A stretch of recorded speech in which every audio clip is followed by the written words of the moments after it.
Hi guys, and welcome back to another episode of Rebuilding Stockport. It's a brand new season, it's a brand new dawn, and it's Camille Bednar. He's not brand new, he's just, he's looking fresh with his hair though. Season 11. Now, I'm going to start this right off the bat by telling you there has been no Bruno Bridges testimonial. So essentially, I thought it was 10 years at the club, that is what earned you a testimonial. Now, I've seen some conflicting people telling me that in fact you have to be over a certain age, although I couldn't confirm that, and Miles didn't confirm that either. I did, however, find a message board, it was on Stack Overflow from 3 or 4 years ago about FM16 saying that it was 10 years, but it had to be a cumulative 10 years, which means that that 6 months that Bruno did on loan at Estoril last year, the problem is if I hadn't done that, he would have left. Well, if he, yeah, because that counts as not being at the club, that's only 9.5 years, which means if he does, I think, 6 months here this season, I'm going to keep him for the entire year no matter what, how much he complains though, then he will in theory be able to get one next summer. Now, based on the fact that, well, we did bloody well in the Champions League last year and we were a pubes width away from getting to the final. So if we were to win the Champions League this year, and I feel like we've strengthened in the right ways, then do not worry, the Bruno Bridges testimonial will still happen. We're going to use the game as an opportunity to raise some money for charity as well. And yes, if you're watching this, I did get your email. I'm not going to mention your name or anything, but yes, we are going to be raising money for your charity. So do not worry about that. We'll do more details on that closer to the time. Also something very special, because there was actually a Brazilian guy named Bruno Pontes, who sadly passed away or took his own life earlier this year, which is a very strange sort of confluence of circumstances, so we will definitely have to do something towards that as well at the time. But yeah, that's enough about that. So yeah, no Bruno Bridges testimonial, unfortunately. It's a shame, but don't worry, there will be one. I will see it that it is done. Also, since things have happened to fall like this, since it's the start of the week, it is time to thank new patrons, and my goodness, guys, thank you. This week has been insane, seriously. So let's just run this through. Paul Arnold, Diego Torres, Connor Beck, Chris Horsley, all joining the Patreon this week. That is freaking unbelievable for all four of you, and the Espresso Cat upping his pledge. I couldn't do this without you guys' support. It's truly humbling in all honesty, so genuinely a massive thank you to you and everyone who's watching the videos as well. Also, apologies I've not been getting back to comments the last sort of week and a half. It's been a bit of a rough time in some other respects, and I've just not had that focus to be able to do that. Plus there's been some weird bugs with the YouTube beta studio. It keeps resetting stuff, but I think I've fixed it now, so I'm going to be getting back on that, because I don't want to be a person that doesn't respond to the comments, because I feel like that's an important part of the community of the channel, not just the Discord stuff, but the actual comments on the video. So I will be doing that, do not worry, because I don't want you to ever be discouraged from actually commenting and think I don't respond and read that stuff, because I bloody well do. Speaking of that, we're going to be wanting some rumours for some of the new players, and I think I've had a really fun transfer window, that is for sure. Oh, and today's game is going to, of course, be the Charity Shield, which is between us and Chelsea, who won the FA Cup in the end, so that's quite cool. Top 2 from last year, top 2 today. So, the reason we're actually on Camille Bednar's page is because he was an absolute don last year. He won Player of the Year in the Premier League, he won Players Player of the Year in the Premier League, and he won Young Players Player of the Year in the Premier League. What a season for Camille Bednar. Seriously, what an absolute lad. Obviously, I was manager of the season. No huge surprise there. And we had 10 of the 11 players in the team of the season. There was one Arsenal player up front with Kevin Wright for the team of the season. That is insanity. To have, I know that there's an achievement you can get if you get all 11, and that's why I was so annoyed. But unfortunately, with only playing one striker, I don't think we're ever going to get that unless John Villa and Kevin Wright have insane years this season. Also, I had a stat come up that said we were only spending 26% of our turnover on wages, which was one of the lowest in the league. I think it was 19th.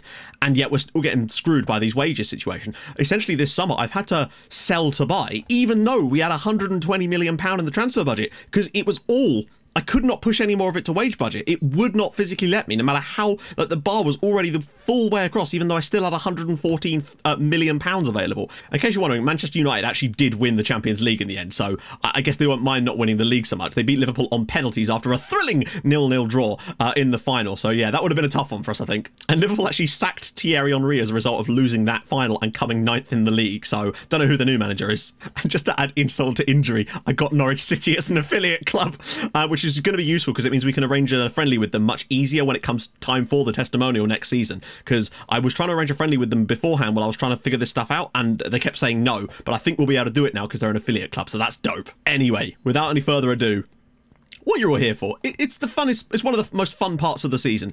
It's the transfer, so I'm going to show you the outs first, and there have been some big money moves. It's also worth noting that the window hasn't actually shut yet, so as a result there is one more player I'm trying to bring in. He hasn't joined yet, he would be coming in on loan, so I'll show you him as well though, because it looks like he's pretty much set to sign on loan. So, Joseph Beiser, he joined Stoke City for, what was the deal in the end? It was like 16.75 million in the end. We are paying a little tiny bit of his wages, which is a shame, but I wanted him off the books because he was on like 90 grand a week here. And I'm all right with paying that because it still moves £70,000 off the books. And that's fine by me. And we got 17 million back for it too. Like, I liked Joseph Beiser in his time, but look at that. In his league record, 109 appearances, 44 goals. It's not the end of the world, but it's not what you'd expect from a top Premier League striker. And I just don't think that was ever going to be him. So he's moved to Stoke. I wish him well. And we got 17 mil. So the doorbell just rang downstairs. And I would go and answer it normally, but I'm not going to run down and answer it like this because that just presents too many questions to me.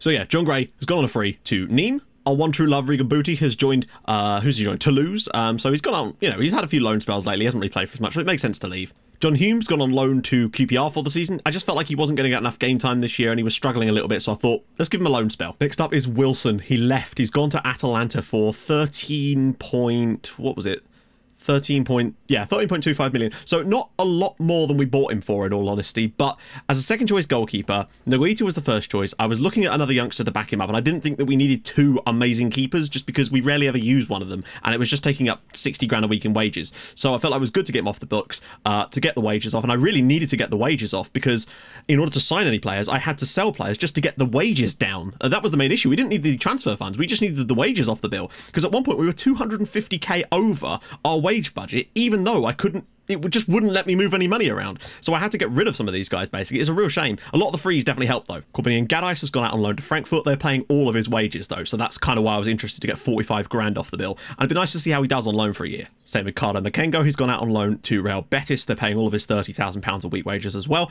You know, it'd be nice to get him some experience over in Spain for a little while. Plus, we've got Philip Soller, who's actually rated higher than him now, and he does seem to be coming into his own, getting some Swedish underage call-ups now, so I think he could do a solid job as a fourth choice. Victor Roos has gone out on loan to Bury in the Championship, our young Belgian striker. I'll be very interested to see how he does, and he's already scored on his debut, so that's good. And there were a few others that have gone on loan as well. So this is one of the players that's coming. This is Clevanli Hevani, who I might have shown you, I'm not sure. Joined for £2.2 million. He's gone out on loan to União da Madeira for a little bit.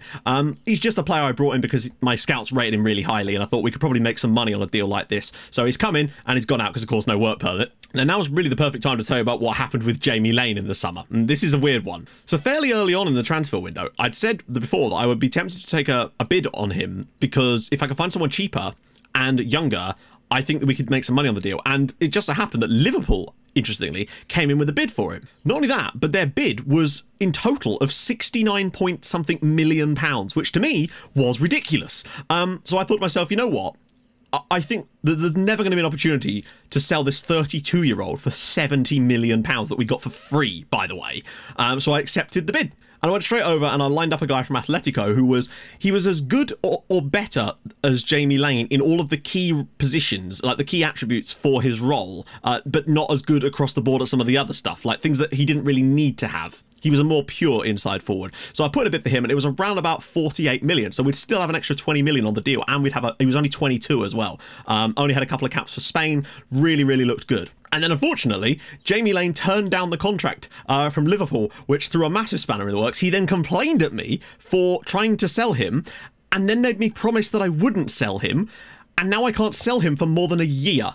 So he's really put me in a tough spot there, old Jamie Lane. So I've essentially had to cancel the Atletico deal because we just didn't have the money around at the time. Because obviously Jamie Lane, 160 grand a week, that was going to be off the books, and this new guy was only going to be on like 90. And Jamie Lane's got that stupid match highest earner clause too. So yeah, that's a real problem. I have signed someone on loan to go in that position just to bulk us up though, and you'll see him in a minute. But one player that has joined us is Florian Carius. Yes, that's right. He has actually joined us. Someone said, offer them some money for him. Maybe they'll knock it down a little bit. They wanted 70 million for a player who was expiring in a month's time. Now, when I did eventually go back in and offer him another deal, he didn't want as much money as he did before. And my guess is it's because that he was still available. No one had come in and tried to sign him on a contract, presumably because of the money. So he was willing to take way less, and that's exactly what he did. He's still got some decent sized clauses, but he is only on 160 rather than £250,000 a week, which is what he wanted before. Plus the clauses are actually worth less than the ones I offered him before. And I think this guy is unbelievable. Look at the physicals. 20 balance, 20 agility. He's 6 foot tall. He's got decent crossing and dribbling. This guy is unreal. Him and Julio Vigo are going to tear up that right-hand side this season. I love this guy. He's going to carry us to something massive this year. I can already feel it. And a free transfer. Next up is a young goalkeeper I brought in to replace Wilson to be our sort of backup this year. This is Niels van Dijk. He's coming from Vitesse. Amazingly, wasn't on loan from Chelsea or anything, which is very strange. He's decent. He's cost us 7.5 overall. Obviously 2.5 up front, though. So, you know, it's mostly back-end sale. I think he's a decent one for the future. He's a resolute personality, 6'5", massive, lanky bastard, and I think he'll make a solid backup for us this year, because I really felt that we didn't need two goalkeepers vying for position, because Nogueita's done a decent job. Another very cheap deal, this is João Schwarz, who's coming from Braga for £500,000. He's a central midfielder, but when he £500,000, he was rated incredibly highly. I couldn't really resist picking him up for £500,000 basically. I picked up a few of these sort of players in the summer, just these youngsters to come in for the future, maybe. And on that topic, here is Kai Schallenberg. He's a right-sided German. He's still at Bayer Leverkusen at the moment, but he'll be joining us in January, I think. And finally, one more. This is Maurice Rausch, who will be joining us. He'll be joining us in next summer, so might not even see him at all if things go really well this year. But he's a anchorman type of player. Costs £5 million. He's 6'2". I think this guy's got a lot of potential for the future. But again, he's just one of those players that, you know, the scouts recommended very highly. Right, now into some of the more strange deals. This is Anthony Martial. Some of you guys might remember him from such movies as being a really good player for Manchester United a lot of the time. So after the deal fell through for the Atletico guy, I thought, there's no point in us trying to sign another guy that's going to sit behind Jamie Lane at the moment because he'll complain. So I went and looked on the loan market, and I tell you what, Anthony Martial is not a bad player, is he? 32 years old, he's on loan from Lazio for the season, paying none of his wages, of course, because I've done the old switcheroo with that. So we are still paying a decent amount of money, but not a huge amount. And I still think he can do a solid job as an inside forward. He's got all the things I want for an inside forward to play that role. So I think he could be a solid option with Liam Miller in behind Jamie Lane. Miller is here and he wants a new challenge, and he very nearly convinced me to let him go. So that was a big problem, but he is staying. Right, now on to the big signings, where the real money has gone. This is the first one. This is Jesper Middeldorp, which is a glorious name in all honesty. It sounds like a tiny country town in Sussex. You would go there for a ploughman's lunch. But yeah, he's cost £33.5 million from I think it was Feyenoord. Yeah, it was. I wanted another deep line kind of player that could sit in that role, but one who also had a little bit of creativity about him. Now, he can play as an anchorman. He's got reasonable stats for the role, but he is a little bit more than that, and he's got a little bit more to his game, which I really do think is going to help us. And having him and El Chobofa in that role, and hopefully Spurduti will have bags and bags of options, and he can play further forward if we absolutely needed him to. So I'm pretty pleased with that, in all honesty. And the biggest outlay of the entire summer is Russell Eels. You might remember him as the guy that scored the only goal for Leeds in our 5-1 thumping of them when they were relegated last season. He was the only bright spark for Leeds in that game. Now, I said I wanted to find another player that can play on that right-hand side in the Abasolo role, and I think Russell Eels is that guy. He's 20 years old, he's English. Yes, we've signed an English player, I know. And when I saw the opportunity to do that, I would jumped at it. How much did he cost in the end? £42.5 million, which for an English player with this level of potential, I think is an absolute bargain. Now, I believe the issue here was he had a relegation release clause, which we were able to trigger, because when I suggested an offer, it just jumped straight to that, because that's the issue. When we're in a position that we're in, where we're constantly having to improve all the time, most sides, it's relatively easy to not push too much more into wages, but because we keep climbing, we have to keep signing better and better players, it means there's much larger jumps in the wages than perhaps you'd get if you were kind of building slower, and that's what's really cost us at times with the money situation. Still got 80 million in the bank though. So yeah, absolutely, I will get some faces for these guys, don't worry. Absolutely, drop me some rumours about these guys in the comment section, I'll be very interested to read that. Also, Morgan Roussel has only just... No, Morgan Roussel has been on international duty practically since we finished the last episode. That's how long. He did the Euros with France, and he's been at the Olympics with France now for essentially eternity at this point. He might as well just not be... France is now his club team. In case anyone's interested, Thomas Tuchel's Chelsea. Right, let's do a quick pick, see how we're doing here. I might change this myself. So, Eels, Sloughy, Mello, interestingly. Is Stayuku not available? He is. He's just not fully match fit, but I'm sorry, he's got to start here. Bednar, now you might notice Carius isn't fully amazing here yet. That's because he's better here.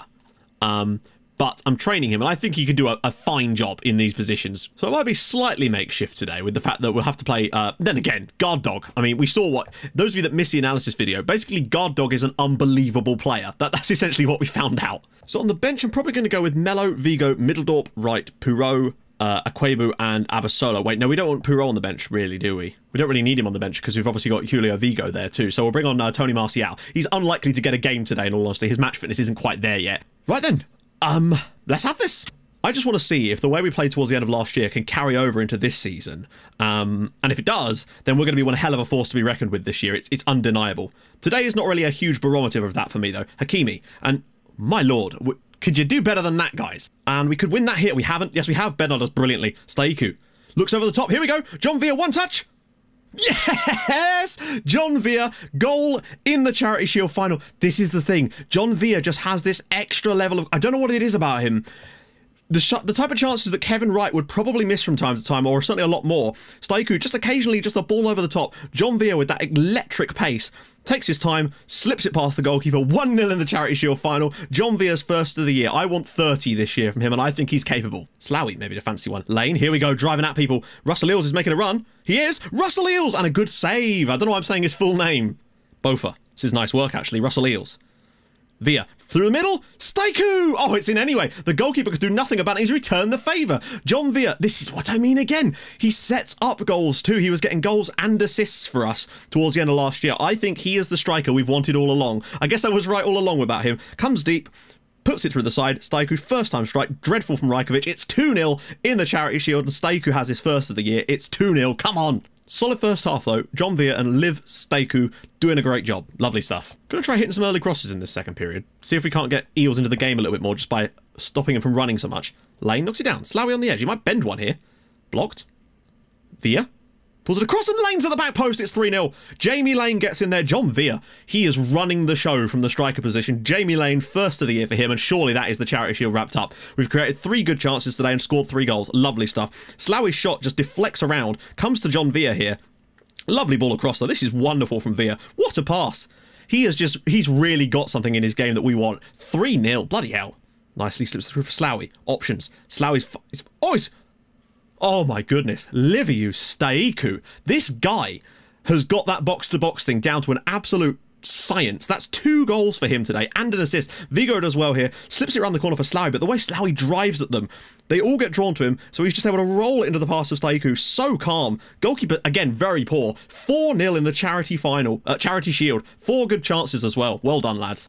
Wow. I mean, we couldn't have asked for a better performance in the Charity Shield. 4-0. Chelsea 0, Stockport... Oh, of course, yeah. Forgot about that. Chelsea 0, Stockport 4. They had 1 shot on target in the entire game. We limited them to virtually nothing. Defensively, phenomenal. Meyer and Guard Dog, absolutely outrageous. Vere was sensational, holding the ball up, getting chances. Staiku running from midfield for 2 goals as well. Jamie Lane. Everything just feels like it's coming together now for one hell of a season, and I'm really, really excited because even our substitutes are of real high quality. I'm excited and I hope you are too. Sorry about that. I really had to go and answer the door that time, so had to shed the costume like some butterfly coming out of its chrysalis, only I'm now uglier than before. So, what a start to the season that was. A 4-0 win in the Charity Shield final. I think this year, since we've won the league, I really want to focus on the Champions League. So I'm going to make next episode the first game of our Champions League group, whoever that is. Which means a nice big chunk off camera and some really tough games in there. Chelsea, City, Spurs and Liverpool. And Leicester as well. That's a really, really harsh start. If we can come through that and be anywhere near the top of the league, then I tell you what, we're in for one hell of a Premier League season as well. That is going to be tough as balls though. But regardless, if you have enjoyed this episode and are looking forward to the new season, and I really hope you are, drop a like on the video. That would be spectacular. And if you're new to the channel, yeah, do the same and also subscribe. That would be even better. And I will see you guys in the next episode for whoever we're going to be playing in the Champions League. It should be very, very interesting indeed.